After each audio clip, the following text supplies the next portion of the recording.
Welcome to Cocktails with Catherine, and tonight's guest is Carissa Harrington, and we're talking about something that people always struggle to navigate with their kids, and that is the waiver system in the state of Indiana. Carissa, tell us what waivers are, when parents can get them, and provide a little bit of information on that. Yeah, so the Medicaid waivers is basically you get a pot of money and you can not in cash in service. So you can use it for behavior consulting services, rec therapy, which is basically they take you out in the community, they are active with you. Respite services, if you need somebody to stay home with your loved one who has the waiver and just provide services while you're at work, or some medical services they can do if they're qualified, and then PAC services. And PAC services is similar to respite, but you have to be home for them to come in. So there are two different types. There's the CIH waiver, which is the Community Integration and Habilitation Waiver. This is the biggest waiver that Indiana offers. It's a bigger pot of money, and it's for people who don't have a lot of family support. So if a kid or young adult's parents have passed away and there's nobody to care for them, this money is used to help pay for a group home, 24-hour services if needed, transportation, day programs, things like that. The basic one that normally people get is the family support waiver. This is a smaller pot of money, but you can use it for same services, PAC, respite, and behavior and music therapy on both, which was added. And when should parents consider applying for these waivers? How old should they wait for their kids to be? Is it something they can apply for very early on, or are there age limits or ages that the children have to be before their parent can apply? So really, it's based on diagnosis and the information that you just have to provide from like physicians. So usually, once you get an autism diagnosis, or even like I have a client who has CP or schizophrenia, any type of diagnosis that can come with a cognital or physical, disability, you can apply for them. I gave Catherine the link so she can give that out. And it's kind of hard to navigate, but there are directions. You can always call the BEADS office. But once you get, sorry, I just lost my train of thought. Okay. Once you apply and then you get accepted, somebody will contact you. You'll get assigned a case manager, and then you'll go from there. You'll meet with your case manager and explain your situation and what kind of services you're wanting. Okay, so when we talk about how a parent navigates it, when they first get to that website and they're clicking it and they're filling it out, how does that work? Does it have a series of questions they answer and documents they upload? What are those steps they're going to go through, even just in that application process? And we talked about a second ago, and I know this is a compound question, right? I sound like a lawyer saying compound question. But what does a parent need to even start getting ready to apply for these waivers? So before you start going around on the website, I would really talk to your loved one's primary care physician or a pediatrician or whoever they see, and say that you are looking to apply for this. They can give you the medical documentation you need. A big myth that I hear all the time when I talk about the waiver is people hear Medicaid and they think it's income based.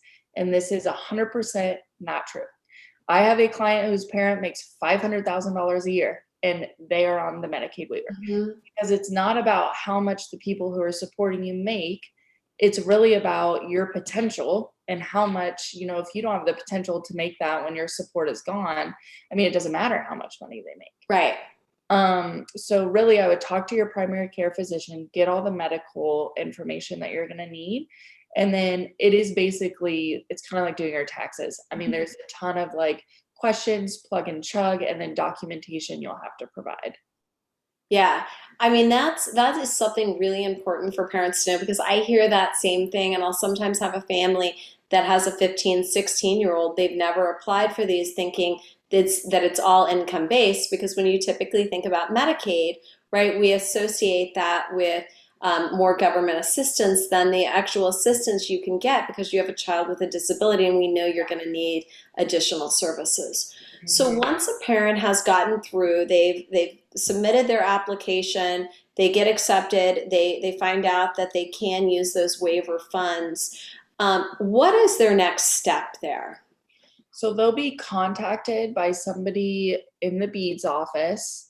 You'll start receiving pick lists for case management companies.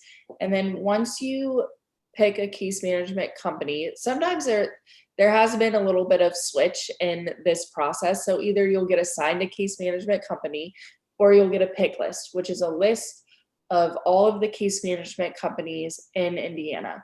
And then you will just pick one. Okay, and what is a case management company and what do they do? So basically, you have beads. They give you, you apply, you're accepted, you get this pot of money. So your case manager is basically the umbrella, if you want to think of it like that. So they have access to your entire budget. And when you meet with them, you'll say, I want to do art therapy, rec therapy, and behavior consulting therapy. It's called B-Man on the waiver. So then they'll say, this is how much each one of these costs, and then you'll split them out depending on how much services you want from each. And they kind of control all of that. You always have access to it. You always can switch units or money or time however you want, but they kind of control that and tell the providers how much money they have to utilize within your budget year. Okay, and I see we have a couple more questions from participants who are watching us. One of those questions is, can you ever use your own providers that you know of? And then how do you use that picks list to actually find those providers? Yeah, so that is a great question. So I have tons of families who have other children or family members who want to be the respite person, and they're actually providers on the waiver. Like LEL is a good one. So you'll basically have your loved one contact that company, and they'll go through all the training, which is not, I mean, you could do it through Zoom, and you'll have to do a TB test, like the normal, Mhm. CPR, and then you just get onto their plan. So Okay, there are companies, and just tell your case manager that, like, hey, I have um, an older son who wants to be the respite person for okay. your loved one. And they'll direct you to the company that can do that for you. Oh, that's a great thing to know because I Yeah. think a lot of families don't know that. Like if you have a grandparent who wants to be Yeah. the respite provider. And one question we had early on is what is respite? How many hours can parents typically get that? How did they find the providers in general? Yeah, so like I said, you have this pot of money and you can use it literally any way you choose. So if you only want respite, you don't want any of the other therapies, you can put your entire budget towards respite. Okay. And I have clients who have done that. And then they will pay privately for other services because they need that person. Or I have a client now whose parents split his budget between me and his respite, and then they private pay their respite person. Okay. So you can really, use it and manipulate it any way you want, which is great. Um, Yeah, I mean that just it gives families a lot of flexibility that I think most of them don't know they have and they don't know it's available. yeah. Now I know that somebody wrote in that there's waiting lists. Are there waiting lists on all the waivers and how do the waiting lists work? So typically, when you initially apply for the waivers, there is a waiting list, and that varies, of course. In my experience, it goes faster than what they tell you you'll be on the waiting list for. There are also waiting lists for providers, unfortunately. There's just not enough of us. I Right. know for music therapy, there's huge waiting lists because there's not a lot of providers. But if you I will say that if those are the services that you want, like if you really want music therapy, tell your case manager that and get on a wait list immediately, because there are new companies popping up all the time with great providers. So if you're on a waiting list, then you're already, I mean, you're just waiting. Right. I mean, and that is a great tip because I've noticed at times someone thinks the waiting list is a year and they find that provider 2 weeks later. Now, Mhm. if you have a case manager who you find that they're not really receptive to your needs, you're not ever hearing back from them, maybe they have a really big load, are you stuck with that case manager or do you have other options? So you definitely have other options. I tell my clients this all the time because it's very difficult to find somebody who, one, fits with your family, because you basically are in it for the long term, so they become kind of a part of your family. Um, and you do have the option. So you can either, if you're bold and you're comfortable with it, you can message your case manager and be like, you know what? Thank you for all of your help, but this isn't really working out. Can I have another pick list for case management companies?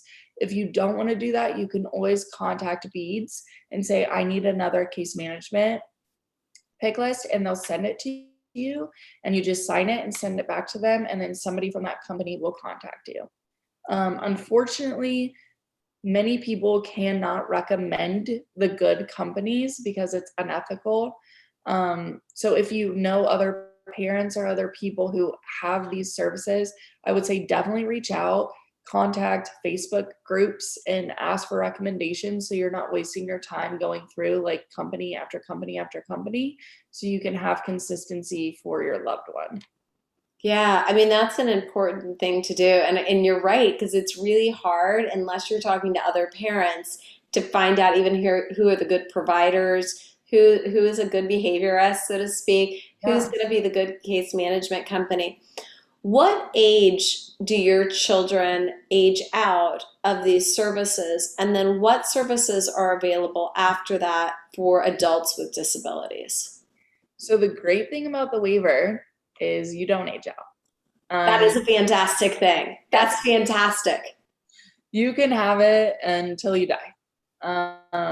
I have worked with older adults who are in their 70s, and they'll never lose it as long as you are in compliance and you make sure you're doing what you need to do as far as attending the team meetings and um, getting the paperwork in that the case managers ask for. I mean, you're not going to lose it. I will say though, which this is a caveat to that, when your loved one reaches 18, you actually, I would recommend doing it when they're like starting at 17. You do have to apply for Social Security. So at that age of reaching an adult, you do have to prove that you are either in the process of applying for Social Security or that you're appealing the decision for Social Okay. Security. Otherwise, you will be at risk for losing the waiver. Um, but that is the only caveat to that. Other than that, you will never lose the waiver. And so you can keep respite providers coming to your home, use it almost as an adult daycare type of situation. And do respite providers, do they have to stay at your home and you have to be there? How does a respite provider work for families? Yeah, so it really respite you can kind of manipulate again to fit your needs. Like I have clients who have a respite person and they take him to his doctor's appointments, they take him out in the community. Um, they can really do whatever you ask them or what your loved one needs. You can really tailor respite to fit your life, which is the great thing about it. Oh, it is. It gives families freedom and the ability, especially for parents who are working, single parents. I think that a lot of parents would struggle tremendously without respite services. Yeah. And you see so many parents that just don't even know that they exist. I know. And another thing that I just wanted to mention Yeah. is the waiver also will pay for camps. So there's Oh, camps like through the summer, like Noble has really great camps. I love Noble, and they are paid for by the waiver. There's also a few other ones, but you can ask your case manager and they can get you a list of the camps that the waiver will cover.